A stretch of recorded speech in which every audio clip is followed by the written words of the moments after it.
Section 1. You will hear a survey company representative ringing a person to obtain some information.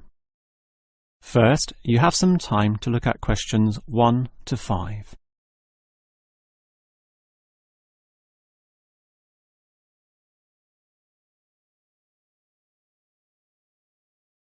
You will see that there is an example that has been done for you. On this occasion only, the conversation relating to this will be played first. Hello? Hello? Who is this? Hello, I'm a representative of the Tally-Ho Survey Company, and I'd like to ask you a few questions regarding exercise. Ah, that's an interesting subject. The representative will ask questions about exercise, so exercise has been written in the space. Now we shall begin. You should answer the questions as you listen, because you will not hear the recording a second time. Now listen carefully and answer questions 1 to 5. Hello? Hello? Who is this? Hello, I'm a representative of the Tally-Ho Survey Company, and I'd like to ask you a few questions regarding exercise. Ah, that's an interesting subject. Yes, we think so too. But I'm afraid I'm a bit busy at the moment. Don't worry, this will only take about 4 minutes at the most. It's 10:25 now, so it will all be over by 10:30. Well, all right, if it's that short. It will be. So, one of the first things I need to know is where you are, that is, which suburb or area of the city. The last client was in Blackburn, for example. Blackburn, that's close to me. I'm in Box Hill. Another eastern suburb, then. I have a friend in Box Hill, too. Interesting place. Now, I need your approximate age for this survey. Are you younger than 20, between 20 and 29, 30 and 39, and so on? I'll turn 40 in a few months, so that puts me in the 40 to 49 age group. Well, that's in a few months, so right now you're in the 30 to 39. Oh, right, so put that then. OK. Now, I need to know your occupation. The last caller was a housewife, for example. The one before that, a teacher.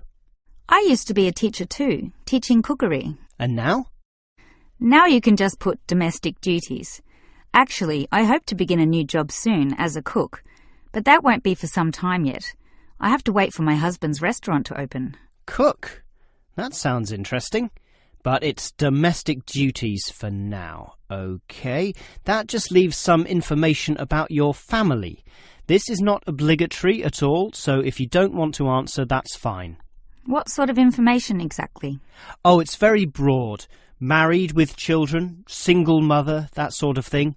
The last customer said she was a single mother. I'm married and not a mother. Put married, no children. I'm married with children myself, but I'll put in your details. And that finishes the profile and just leaves the actual survey itself if you're ready to proceed.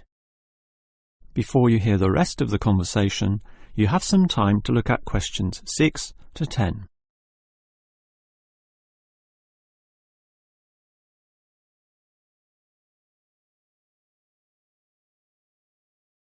Now listen and answer questions 6 to 10. All right, let's begin the survey now about your exercise habits. I'm afraid I don't exercise much at all. Well, the main question is in what form you take your exercise, however little that may be. For example, in just cleaning. Do you clean the house? My husband does the cleaning, actually, but I walk to the supermarket and shops very often, up to 4 times a week. I'll put that then, unless there's something else. Nothing else, really. But I diet. I'm very strict about what I eat. Oh, and I do yoga, although that's not very energetic. More a form of relaxation and to tighten my muscles. They're both important, of course. But what about sport? Do you undertake any sporting activities? This could be very infrequent. In the past, for example. My husband plays basketball at the local school, and I sometimes watch. When he was younger, he was in a basketball team, but I never participated. Have you done anything at all? I used to hike in a nearby national park. Well, that's a definite physical activity, so I'll put that, but not basketball. All right, that just leaves future exercise intentions. Do you plan or expect to do, at some stage, any form of exercise? I once dreamt of doing modern dance, but that's never going to happen. Realistically, I'm thinking about going swimming at the local aquatic centre, although my husband thinks we should just jog. I can't see myself doing that, though. Too tiring. I can understand. I used to jog too, and it really makes you sweat. I'd say swimming's a much better option. But I'll be starting this job as a cook in my husband's restaurant.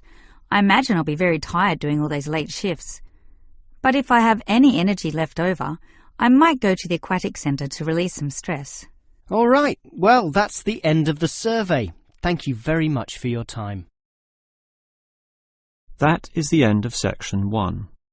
You now have half a minute to check your answers.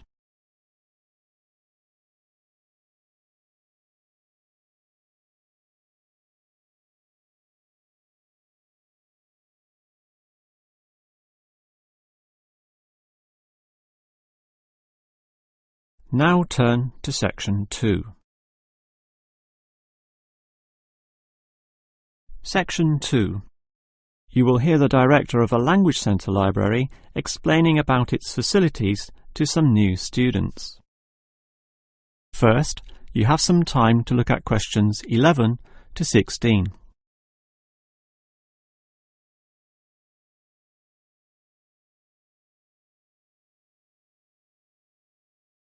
Now listen carefully and answer questions 11 to 16. Welcome to the library, or the ILC, which means Independent Learning Centre, and let me explain about some of its facilities. We're standing here at the entry gates next to the borrowing desk. That's where you check out any books, but you are also advised to study in the library here, since most of our material cannot be borrowed. Thus, we have seating along the middle of the library, and in that far corner in front of us on the left, we have the quiet reading section for some serious reading activity. We used to have the computers there, but then realised that that corner was very quiet and thus better suited for the purpose it now has. The computers were instead shifted to a more central location, right beside us here on the left. Again, somewhat confusingly, this area once housed the newspaper and magazine section, but the people in the quiet reading area had to walk too far to collect this literature, so it was moved to right beside them in the adjacent corner. So, feel free to read the newspapers there, but the reference books, those huge weighty dictionaries, atlases and encyclopedias, were all situated at the opposite end of the building, against the wall. This was because they weren't generally that popular, and we wanted more space for the magazine racks, always a favourite with readers. OK, as well as reading, you need to work on your listening skills, and for that you need the audio section. Again, such an activity needs a quiet area, so we put this in the last remaining corner up there on your right. As you can see, there are CD players and headphones, so just borrow the listening packs, sit down there and listen away. Right, that just leaves the main library.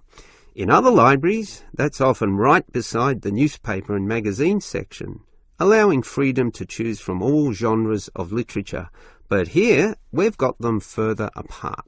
For the main library, just follow your nose past the central seating there, and it's there among all that shelving, upon which you'll find an abundance of interesting books and listening packs to use. Before you hear the rest of the talk, you have some time to look at questions 17 to 20.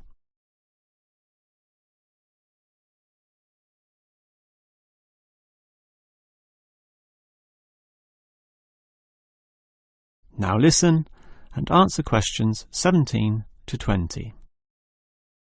Now, I'd like to tell you a bit more about an excellent service offered in the ILC here that we call the Special Sessions. What can you do in them? For a start, many of you need practice in speaking English, and for that we hold a special discussion session, led by a teacher. That can be noisy. In fact, we hope that it is noisy, since that would mean many people are talking. It's in the central seating area, and it used to be from 10:30 to 1:30, but we found that the noise was disturbing the regular ILC patrons, so we shortened and moved this discussion to the morning 9 a.m. time slot, when fewer people are in the centre. It goes for 1.5 hours. All right, what about writing skills? Well, we can help you there with another teacher. Now, writing is a fairly quiet activity, so that teacher stations him or herself in the quiet reading area from 1:30 until 3. The 10:30 to midday time slot cannot have a teacher for such writing skills, as they are all teaching in the morning. For this reason, of course, there cannot be an on-call teacher in the morning either. Although many people would like one, particularly the 10:30 to noon crowd, having just finished their early morning class. These students all have to wait until midday onwards, when, for 3 hours, a teacher will be stationed in the audio section, ready to deal with all those questions. Until recently, we had another teacher doing the 3 p.m. to 6 p.m. time slot in the central seating.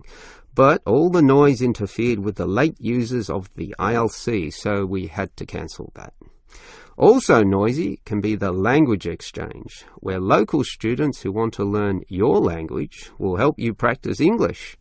This is generally done in pairs, so the noise level is low enough not to need this exchange to run at 9 a.m, but at the more congenial time of 10:30 among the central seating. That must finish by 1:30 though, after which quieter and more individual activities take place. That is the end of section 2. You now have half a minute to check your answers.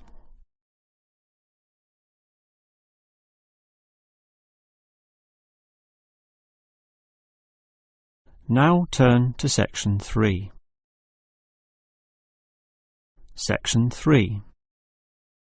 You will hear two students, Dylan and Emily, discussing the techniques they use when listening to lectures. First, you have some time to look at questions 21 to 24.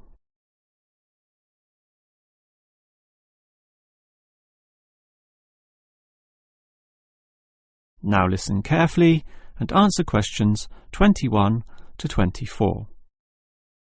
Hi, Emily. What did you think of that lecture?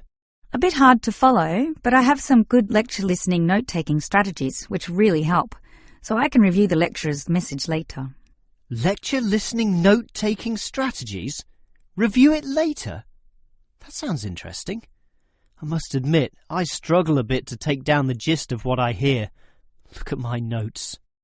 Well, I can see a basic problem immediately. You're writing full words, such as century, when all you need is a C. And don't write increase, just draw an up arrow. And why write thousand when a TH will do? I see. Just use symbols. That's not a bad idea at all. It's the most basic strategy, allowing you to record information at a faster pace. These lecturers can talk faster than others too, so you don't want to waste any time. But you need to be very familiar with your set of symbols. Why? Because you'll have to look at these notes days, weeks, or even months afterwards when you begin writing your essay. So you'll need to be able to interpret them at a later stage. I think I can do this, even by looking at your notes. Imed must mean immediately. But regarding the lecture as a whole, I knew the professor would be giving a set of specific recommendations and comparing two alternative approaches, so I formatted my page in advance, adding the features consistent with the nature of what I was going to hear. I think I need an example of what you mean. Well, look at my page. Before the lecture, I drew large headings saying recommendations. You should always draw these, and I drew a table saying approach 1 and approach 2. At the end, I drew a flowchart, as obviously the final recommendation would be a step-by-step approach. Then I was prepared in advance to simply fill in the spaces. Wow! Now that's clever. Before you hear the rest of the talk, you have some time to look at questions 25 to 30.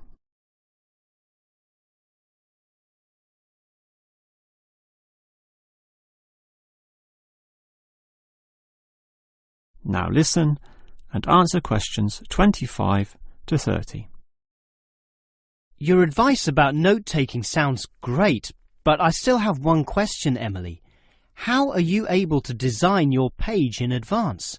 I mean, how can you predict the nature of the talk and know which design is likely to work best? It's rather obvious when you think about it. What's your next lecture about? Legal studies. Well, that suggests to me that you'll need a flowchart, since the judicial system has a very logical, do this first, do that second approach, which must be followed in that order.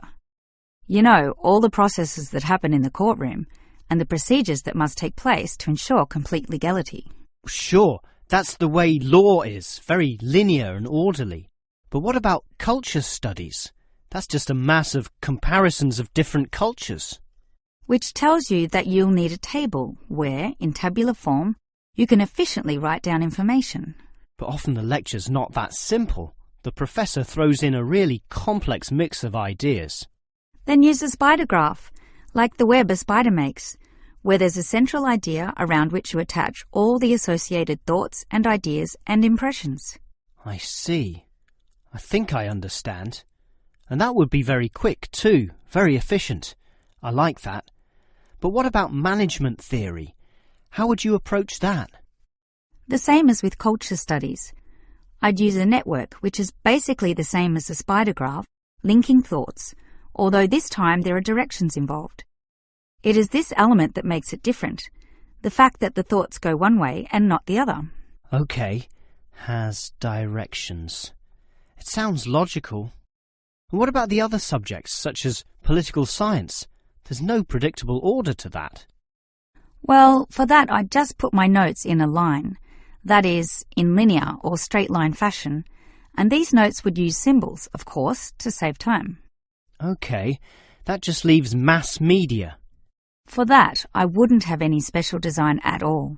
As you say, sometimes it's impossible to predict in what way lecturers will present their information, in which case the best you can do is pre-write headings, but not specific, just general, as in Main 1, Main 2, Sub 1, 2 and 3, and so on. Okay. But always be prepared to adapt to the nature of the talk, using any one of the other methods if it becomes appropriate at the time. That is the end of section 3. You now have half a minute to check your answers.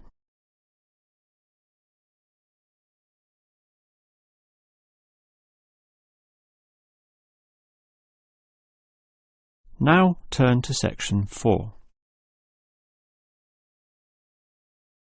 Section 4.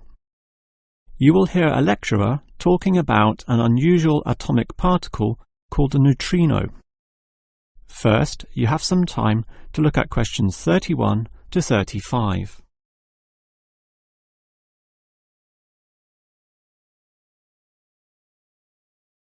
Now listen carefully and answer questions 31 to 35. When considering the smallest unit of matter, the atom, most people know of electrons, protons and neutrons, but almost none know of another particle, even though they are constantly emitted from the sun in the trillions, with 100 to 200 billion of them regularly passing through your body every second. To repeat, that's not thousands, not millions, but billions every second. You don't feel them because they are small. In fact, so tiny that we can barely detect their presence at all. These mysterious particles are called neutrinos. Despite such an abundance, detecting them is a huge undertaking, and there are many reasons for this. Firstly, the neutrino itself is so small that you need to eliminate absolutely all other particles around. To do this, you need what is called a clean room, one that has an extremely low level of dust, microbes, floating particles or chemical vapours.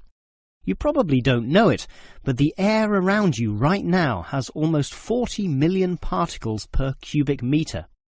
In contrast, the cleanest of clean rooms has less than 10.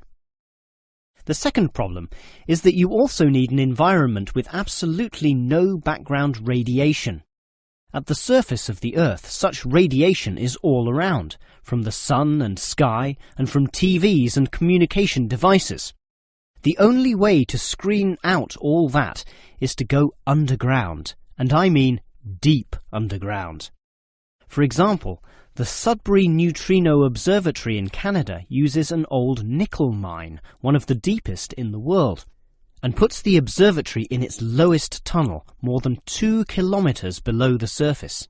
At such depths, stray radiation is sufficiently screened out to allow neutrinos only to pass by. The final problem is that you need an elaborate detection system, and this apparatus is huge, and its installation in this deep underground cavity presents quite a headache. Holding such a weighty construction safe and secure requires complex engineering work, such as rock bolting and support structuring. This obviously requires great care and takes a lot of effort. Before you hear the rest of the lecture, you have some time to look at questions 36 to 40.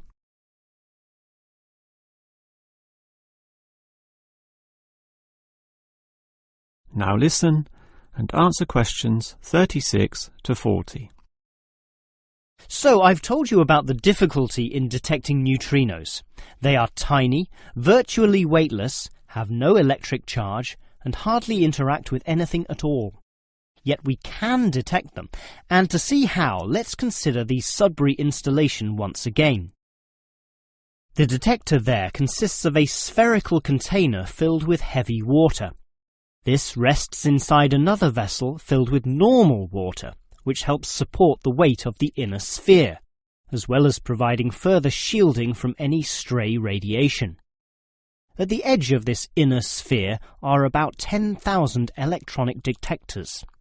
These are extremely sensitive, able to multiply 100 million times any electric current which occurs.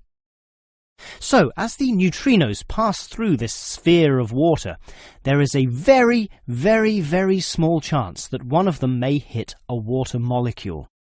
To increase the likelihood of this, 2 strategies are used. 1. The larger the sphere of water, the better, and the Sudbury tank holds not 10 tons, not 100 tons, but 1,000 tons. 2. The water is special, consisting as it does of heavier molecules. So what happens is this. If the neutrino hits the water molecule, the neutrino is absorbed, but the molecule itself splits apart, producing a tiny electric current. It is this which is detected and analysed, giving key information about the neutrino.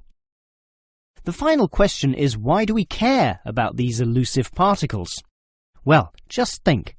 They can pass right through the core of our sun at the speed of light without being affected or losing strength.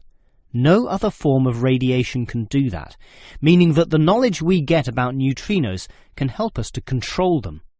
With this ability, we can probe the centre of our Earth, the inner layers of our sun, and the outer limits of our solar system. And that makes it all worth the effort. That is the end of section 4. You now have half a minute to check your answers.